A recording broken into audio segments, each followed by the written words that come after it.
All right. Welcome back, YouTube, to the GoatCast podcast. Today I'm your host, BigNige, and we will be talking, of course, basketball topics, past, present, and future, both NBA and also WNBA. So today's going to be a little different. We're going to do a special segment on here called Basketball with Big Nige, where instead of seeing me and my bald counterpart, CW, it'll just be me. Um, And before I start today, I want to give a shout out to the women's Team USA team. They have showed continued dominance and just crazy success. 61 straight games, consecutive wins, seven straight gold medals, and of course, spearheaded by Aja Wilson, Brianna Stewart, Kelsey Plum. The list goes on. It's a great group of women. They deserve their flowers. They're showing dominance that even the men's basketball team hasn't quite got to that level. I mean, winning since 1992, no bronze medals since 92. I mean, you can't tip your hat off enough to them. They deserve all the credit in the world, and they're showing just exactly how dominant they are and how dominant they'll continue to be for years to come. While we're on the topic of the WNBA, I want to give my weigh in and my thoughts on the Rookie of the Year race. And to me, in my opinion, the Rookie of the Year race is spearheaded by two great individuals, and those two people are Caitlin Clark and Angel Reese. Um, so, what I plan on doing for this video is to highlight what they've been doing successfully, what they're good at, what they need to work on, and my final thoughts on who I think will win the Rookie of the Year.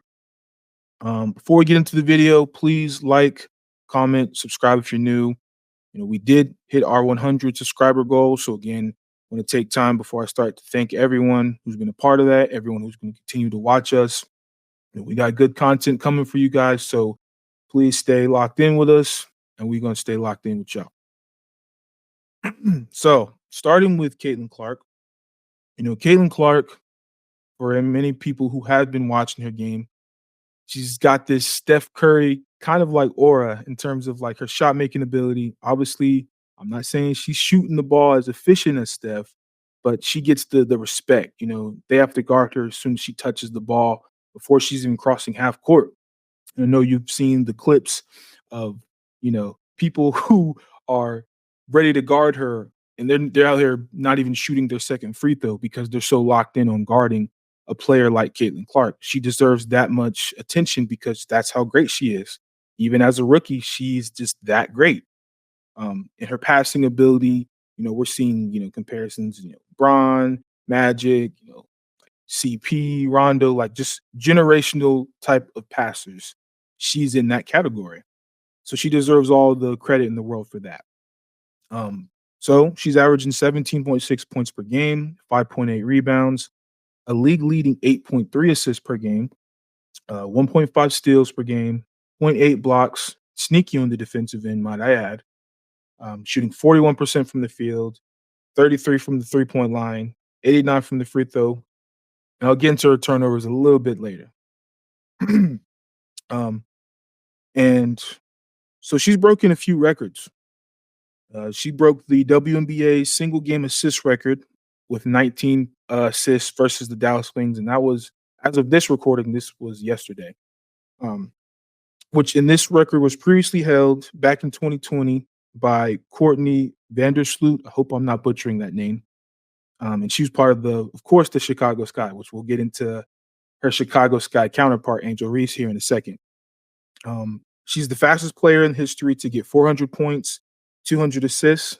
She did it in 26 games, compared to the former holder of that record, Sue Bird, who did that in 33 games. So again, already getting passing records of Courtney Vandersloot and Sue Bird, two phenomenal names in this game. She holds the franchise record for the Fever, which with 213 assists. So obviously, got to give her credit in that respect. She's the first WNBA player to post at least 20 points, 15 assists, 5 rebounds. And we saw glimpses of her passing ability, especially on the collegiate level, where I believe Iowa was playing Penn State back in like January 22. She had a 18 assist game that time. So we have seen glimpses of her passing ability.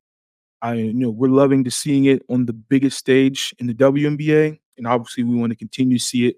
Hopefully, if they make the postseason and see these kinds of dominant performances like we're accustomed to seeing in college. She has changed the pace of this team. This Indiana Fever team, excuse me, was 10th in pace last season. They are right now 5th in pace in terms of everybody in the league. They are the 5th best team in pace. She speeds this team up. She keeps them girls running, moving. Her passing ability has to keep the defense honest. All of these things are not just attributed to Caitlin Clark because again, this is a team sport, but she has done some marvelous things in such a short amount of time. So we want to give her flowers. Now we want to transition to Angel Reese of the Chicago Sky. So she averaging 13 points per game, 12 rebounds a game, which again, might I add, league best, even ahead of someone as amazing as Aja Wilson, who I just highlighted as probably the best player in the league. I think we can all agree at this point. She's clearly the best player in the league with other people like Breanna Stewart and some other players that are definitely trying to knock at that door. But Aja Wilson, can't say enough things about her. She's phenomenal. She's also averaging 1.8 assists per game, 1.4 steals per game, zero point 0.5 blocks per game, 39% from the field, 74% from the free throw line, and 20% from the 3-point line. Obviously, the efficiency numbers are a little underwhelming, but I guess, again, we'll get into that a little later when I break down what each player needs to work on going forward. But her most notable record that she broke, she was the first rookie in WNBA history to record 7 straight double doubles. She also shattered, not even broke, shattered Candace Parker's consecutive double double record, which Candace Parker had 12, and Angel Reese ended up with 15 straight consecutive double doubles. Now, obviously, the rebounding side of things, what bigs do at this level, because she's considered a power forward, you know, they go kind of underappreciated. And I think we really need to take time to really understand just what she is doing on both ends of the floor in the rebounding aspects.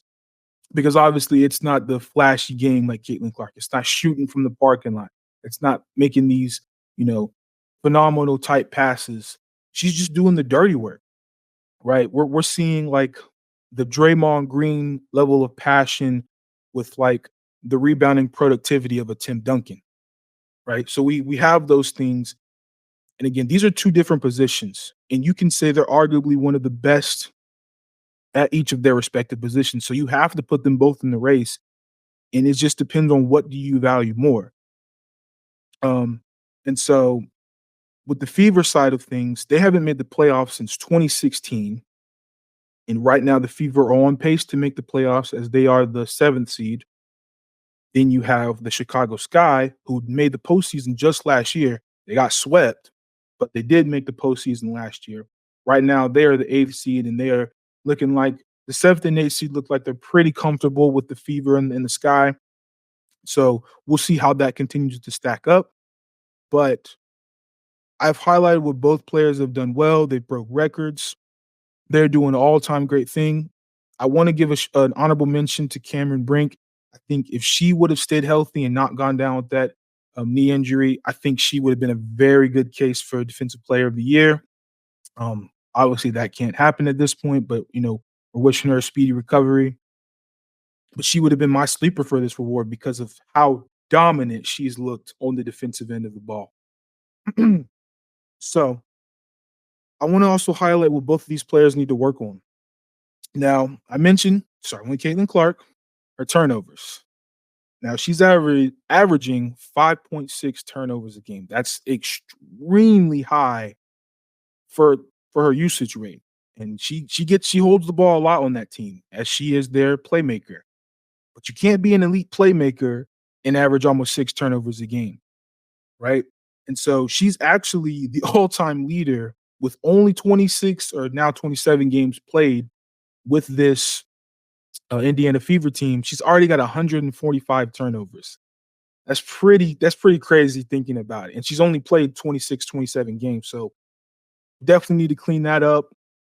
She's shooting the three ball at 33%. That's not bad. It's nothing to sneeze at. But obviously improvement can be made there. She could shoot a little bit more efficiently from the field.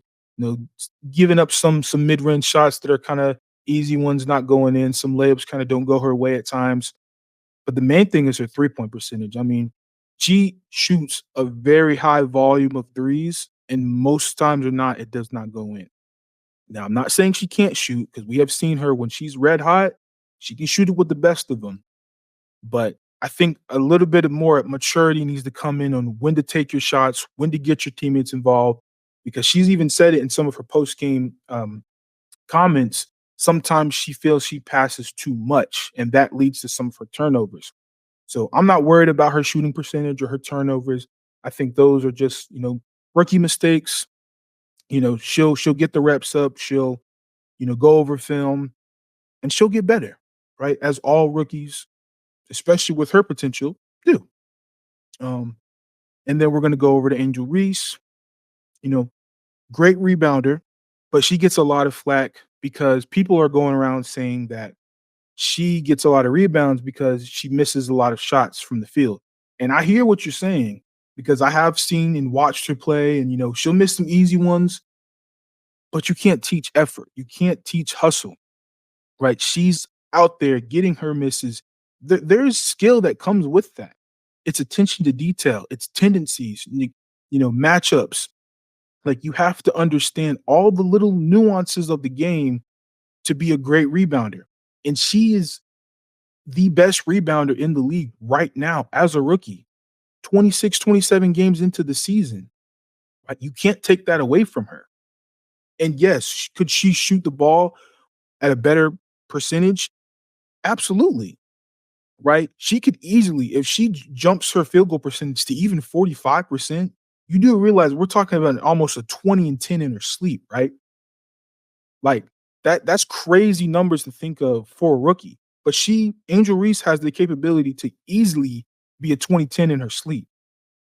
And that's not even considering the three ball, which she doesn't shoot that high a volume of. If she gets a 3-point shot, she could be, and don't quote me on this, but she could be a little bit better than Aja Wilson. And I'm not talking about her overall offensive package, right?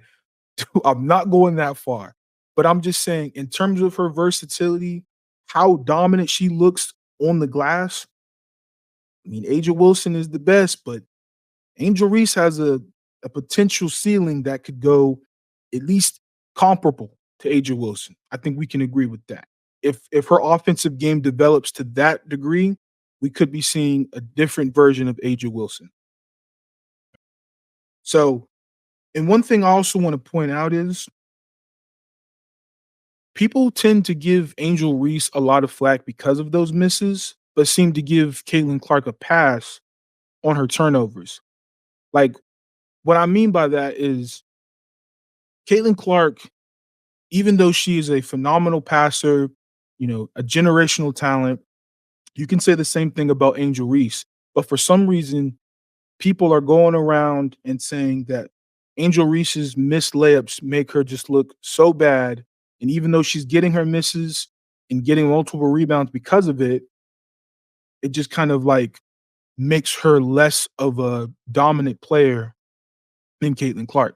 And I emphatically disagree with that because you do realize, as bad as you talk about Angel Reese and her missing layups, what about Caitlin Clark's turnovers? Like, both of those things are things that these players will work on and get better at, but we can't sit here and act like Angel Reese missing layups isn't as bad as Caitlin Clark's all-time leading turnovers, right? So I want you to understand both of those things are just rookie mistakes, things that both players will get better at, and to maybe do less of tearing each player down to uplift one another, right? So I say all that to now give you my thoughts on who will actually win the Rookie of the Year.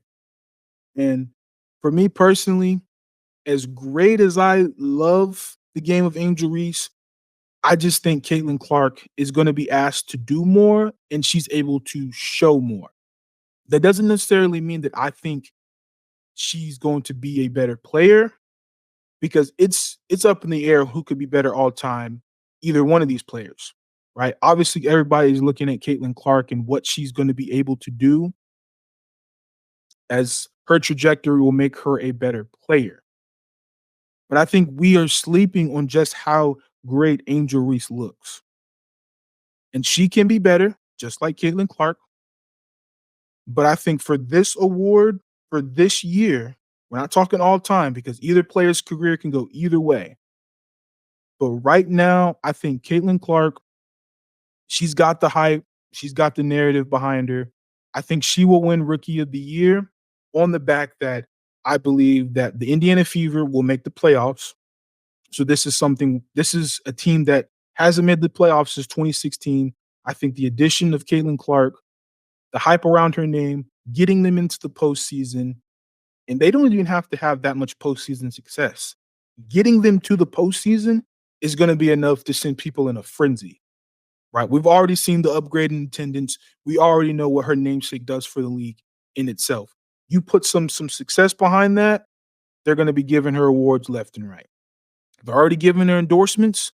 The rewards will come shortly after. And again, this is no shade to Angel Reese, but again, because I think Caitlin Clark is going to be allowed to show more and do more, especially throughout this second half of this WNBA season.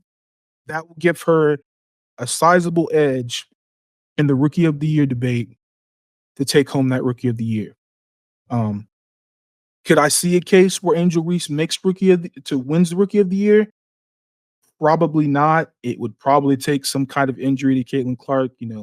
Don't want that, of course, but in a world where I see Angel Reese winning Rookie of the Year, it would probably have to be something of that magnitude because I think, again, Angel Reese's role on this team is just not on the same level as Caitlin Clark. She's not asked to do as much. She's already got veteran players on that team that are shouldering that load. All she's really asked to do is rebound at a high level, which she does.